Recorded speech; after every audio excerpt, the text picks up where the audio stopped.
E20 petrol के विवाद में क्या सही और क्या गलत? एक तरफ एक्सपर्ट्स की राय सामने आ रही है, वहीं सियासी आरोपों के तहत यह मुद्दा सही और गलत की बहस में और उलझकर रह गया है। सवाल तो पूछे जा ही रहे हैं, गाड़ी पर इसका कितना असर पड़ रहा है? माइलेज क्या पहले के मुकाबले अब कम हो गई है? क्या सरकार देश की करोड़ों गाड़ियों के साथ बड़ा जोखिम ले रही है? क्या E20 पेट्रोल कार के इंजन को नुकसान पहुंचा सकता है? दिल्ली के पूर्व मुख्यमंत्री अरविंद केजरीवाल ने तो यहां तक दावा कर दिया है कि E20 पेट्रोल 2023 से पहले बनी कई गाड़ियों के लिए नुकसानदायक हो सकता है। आरोप के साथ साथ उन्होंने सवाल भी दाग दिए, अगर इंजन खराब हुआ, जिम्मेदारी कौन लेगा, किसकी जवाबदेही होगी? सोशल मीडिया साइट एक्स पर अरविंद केजरीवाल ने बाकायदा ये तक लिख दिया कि देश के युवाओं ने एक होकर आवाज उठाई तो धर्मेंद्र प्रधान को इस्तीफा देना पड़ा। E20 पर भी हमें एक होकर आवाज उठानी पड़ेगी। वहीं 1 मिनट 40 सेकंड के वीडियो में केजरीवाल ये कहते हुए नजर आए कि धर्मेंद्र प्रधान का इस्तीफा तो हो गया, पीएम से निवेदन है कि लगे हाथों E20 का भी समाधान कर दें, यानी कहीं पे निगाहें कहीं पे निशाना सियासी तौर पर। उन्होंने ये कहा कि सबकी गाड़ियां खराब हो रही हैं, सबका माइलेज खराब हो रहा है। केजरीवाल ये कहते हुए नजर आए कि केंद्र सरकार देशवासियों को E20 पेट्रोल थोपने में लगी हुई है। उनका तो यह भी दावा है, कुछ दिन पहले देश में वाहन निर्माण करने वाली 29 कंपनियों को उन्होंने बाकायदा पत्र लिखकर पूछ भी डाला था, क्या उनके वाहन E20 पेट्रोल का इस्तेमाल करने के लिहाज से बेहतर हैं क्या? वहीं राज्यसभा में एक सवाल के जवाब में पेट्रोलियम और प्राकृतिक गैस राज्य मंत्री सुरेश गोपी ने बताया कि पुरानी गाड़ियां E10 फ्यूल के लिए बनाई गई थी। E20 पेट्रोल इस्तेमाल करने पर माइलेज में 3 से 5% तक की कमी आ सकती है। एथेनॉल की मात्रा बढ़ने से बड़े पैमाने पर इंजन खराब होने का कोई सबूत अब तक नहीं मिला है, ना सामने आया है। सुरेश गोपी ने यह भी बताया कि गाड़ी का माइलेज और फ्यूल की बचत कई और फैक्टर्स पर भी निर्भर करती है, जैसे कि गाड़ी चलाने का तरीका क्या है, टायर प्रेशर, गाड़ी की मेंटेनेंस, व्हील अलाइनमेंट और साथ ही साथ एसी का इस्तेमाल भी। यानी सरकार और ऑटो कंपनियां इन दावों को सिरे से खारिज करते हुए यही कह रही हैं कि E20 पूरी तरह सेफ है और हर लेवल पर सुरक्षा मानकों के तहत टेस्टिंग भी की गई है। तो फिर अरविंद केजरीवाल ऐसे आरोप क्यों लगा रहे हैं? सच क्या है? क्या वाकई E20 पेट्रोल पर उठ रहे सवालों में कोई दम है या फिर यह सिर्फ सियासी विवाद बनकर ही रह गए हैं? यह सवाल एक बार फिर चर्चाओं में इसीलिए है क्योंकि आपने जाना और समझा अरविंद केजरीवाल ने दावा किया है कि देश में बिना पर्याप्त जानकारी दिए E20 पेट्रोल को बढ़ावा दिया जा रहा है।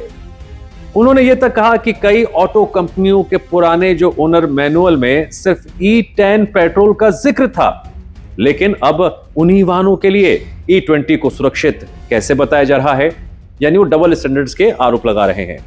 केजरीवाल ने ऑटो कंपनियों से सवाल भी किए हैं, क्या आप लिखित में गारंटी देंगे? अगर इंजन खराब हुआ तो जिम्मेदार कौन होगा? अगर माइलेज कम हुआ तो नुकसान कौन भरेगा? यानी केजरीवाल ने सवाल दागे और यह बात भी कह दी कि जब तक सिचुएशन को क्लैरिटी के साथ सबके सामने ना रखा जाए, तब तक लोगों को E10 और E20 दोनों का ऑप्शन मिलना चाहिए, चॉइस मिलनी चाहिए। सवाल पूछे जाने के बाद यह तकनीकी मुद्दा साफ तौर से अब राजनीतिक बहस में तब्दील होता जा रहा है। E20 पेट्रोल वैसे है क्या? E20 का मतलब यह होता है कि 20% एथेनॉल और 80% पेट्रोल। एथेनॉल गन्ने, मक्का और जो दूसरे कृषि उत्पादों से बनने वाला एक बायोफ्यूल है। खबरों के तहत सरकार पिछले कई सालों से पेट्रोल में एथेनॉल मिलाने की नीति पर काम करती भी आ रही थी।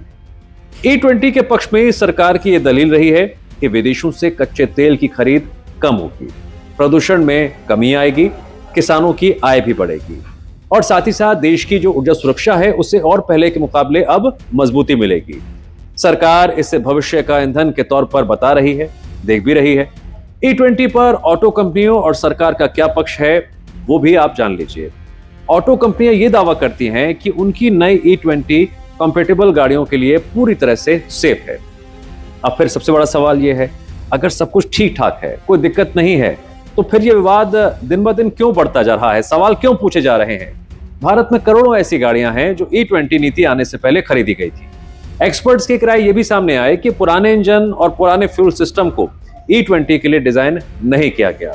ऐसे में माइलेज पर कुछ हद तक इसका असर पड़ सकता है। कुछ पुराने वाहनों में फ्यूल सिस्टम के पार्ट्स पर असर पड़ने की आशंका भी है, लेकिन कोई ठोस प्रमाण अभी तक सामने नहीं आया है। तो फिर क्या फायदा और क्या नुकसान?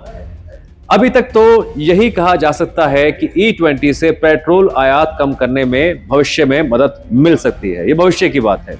किसानों को एथेनॉल की मांग बढ़ने का फायदा मिल सकता है। नई E20 कॉम्पैटिबल गाड़ियों के लिए इसे पूरी तरह से सुरक्षित माना जाता है। वहीं अभी पुख्ता रूप से यह भी नहीं कहा जा सकता कि हर पुरानी गाड़ी पर इसका बिल्कुल कोई असर पड़ेगा ही नहीं। अगर आपकी गाड़ी नई है, E20 रेडी है, तो फिर तो मान लीजिए टेंशन की कोई बात नहीं है। लेकिन इसके ठीक उलट, अगर गाड़ी पुरानी है तो सबसे पहले ओनर मैनुअल देखें, कंपनी की आधिकारिक सलाह माने, सोशल मीडिया के दावों पर आंख बंद करके बिल्कुल भरोसा मत कीजिए। सरकार इसे भविष्य का ईंधन बता रही है। विपक्ष पारदर्शिता और जवाबदेही की मांग लगातार कर रहा है और आम आदमी के जहन में बस एक ही सवाल है, जो पेट्रोल वो अपनी गाड़ी में भरवा रहा है, क्या वो सच में सुरक्षित है? बतौर जनता इस पर आपकी क्या राय है? E20 पेट्रोल को लेकर आप आए दिन जो बहस सुन रहे हैं, चाहे फिर वो सत्ता पक्ष हो या फिर विपक्ष के नेता हो, उनके जरिए जो जो बयान आपके सामने आ रहे हैं, उस पर आपका, जनता का क्या टेक है?